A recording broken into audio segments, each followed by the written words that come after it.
কুমারঘাটে বৈদিক ব্রাহ্মণ মণ্ডলীর এক সদস্যের উপর আক্রমণের তীব্র নিন্দা জানিয়ে সাংবাদিক সম্মেলন করেন ব্রাহ্মণ সমাজের এক প্রতিনিধি।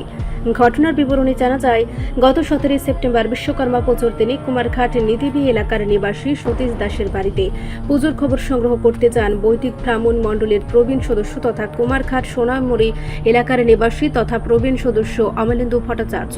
তিনি অন্যান্য বছরের ন্যায় এবারও নিদিবি শান্তিপাড়াস্থিত সতীশ দাসের বাড়িতে যান। তখন সতীশ দাসের ছেলে কাজল দাস তখন কোনো এক বিষয়কে কেন্দ্র করে অমলেন্দু ভট্টাচার্যের উপর ক্ষিপ্ত হয়ে কিল, ঘুষি, লাথি, চর মেরে ব্রাহ্মণকে বেধড়ক মারধর করার অভিযোগ ওঠে। তখন বৈদিক ব্রাহ্মণ মণ্ডলের সদস্য অমলেন্দু ভট্টাচার্য আহত হন। সঙ্গে সঙ্গে তাকে ফটিকরায় প্রাথমিক হাসপাতালে কর্তব্যরত চিকিৎসক দেবাশিস পালের কাছে নিয়ে যাওয়া হয়।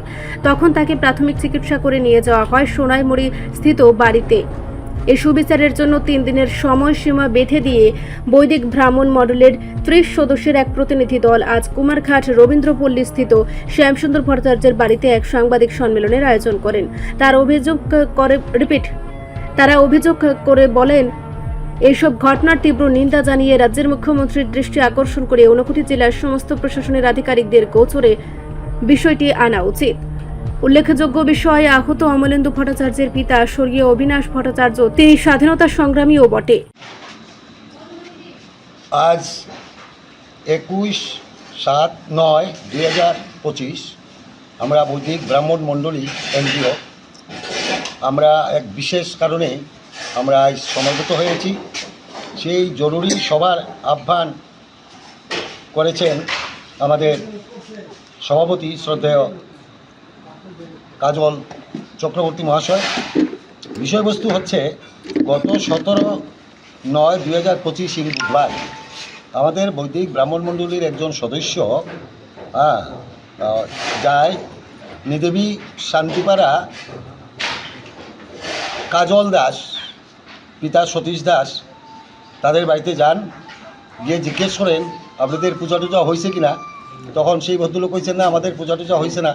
তখন ভদ্রলোক কী কইছে, ভদ্রলোক একটা মানসিক ভারসাম্যহীন একটু, সবাই জানেন এটা। এবং ভদ্রলোকের ভেষ ছিল ধুতি পাঞ্জাবি এবং গলায় উত্তরীণও ছিল। এমত অবস্থায় কী কইছে না কইছে তো আমরা জানি না। ওই ভদ্রলোক কী করলেন, কাজল দাস গিয়ে তার পার্শ্ববর্তী বাড়িতে এই ভদ্রলোক গেছে, ওইখানে গিয়ে এই ভদ্রলোককে দইরা লাত্তি, উষ্টা, কিল, ঘুষি মারতে শুরু করছেন। ভদ্রলোক খুব সিরিয়াস ইনজুর্ড এবং সঙ্গে সঙ্গেই সে আমার কাছে আইছেন। আমি বলছি ঠিক আছে, আমরা ব্যাপারটা আগামী দিন দেখব, এখন তো ব্যস্ততার মধ্যে সম্ভব নয়।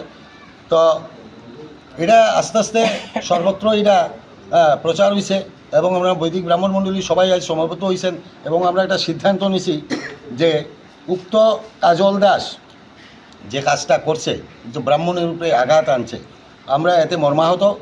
আমরা সিদ্ধান্ত নিছি যে আমরা পূজা পার্বণ থেকে আমরা আপাতত বিরত থাকব।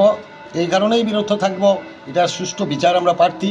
রাজ্যের মাননীয় মুখ্যমন্ত্রী থেকে শুরু করে আমাদের ডিস্ট্রিক্টের এসডিএম থেকে শুরু করে আমরা এসডিপিও তথা মাননীয় আমাদের এমএলএ মহাশয় ভগবান দাস মহাশয়, তাদের সবার কর্ণগোচরে আমরা নিতে চাই যে এই ব্যাপারটা অত্যন্ত স্পর্শকাতর এবং এটা খুব সেন্টিমেন্টাল হয়ে দাঁড়াইছে।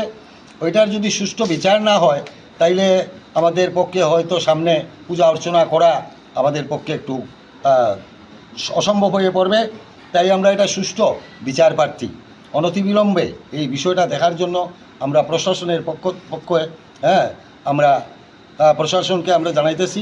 আমরা প্রত্যেকটা ক্লাব এবং এসডিএম এসডিপিও আমরা সবাইকে চিঠি দেবো এই ব্যাপারে কী বিষয়বস্তু, এবং এটা আমরা সুষ্ঠু বিচার আমরা প্রার্থনা করতেছি অনতিবিলম্বে। অন্যথায় কিন্তু আমরা পূজা পার্বণ থেকে আমরা বৈদিক ব্রাহ্মণ মণ্ডলীর সিদ্ধান্ত নিচ্ছি, আমরা পূজা পার্বণ থেকে বিরত থাকব। রিপোর্ট সংবাদ প্রতীক্ষা।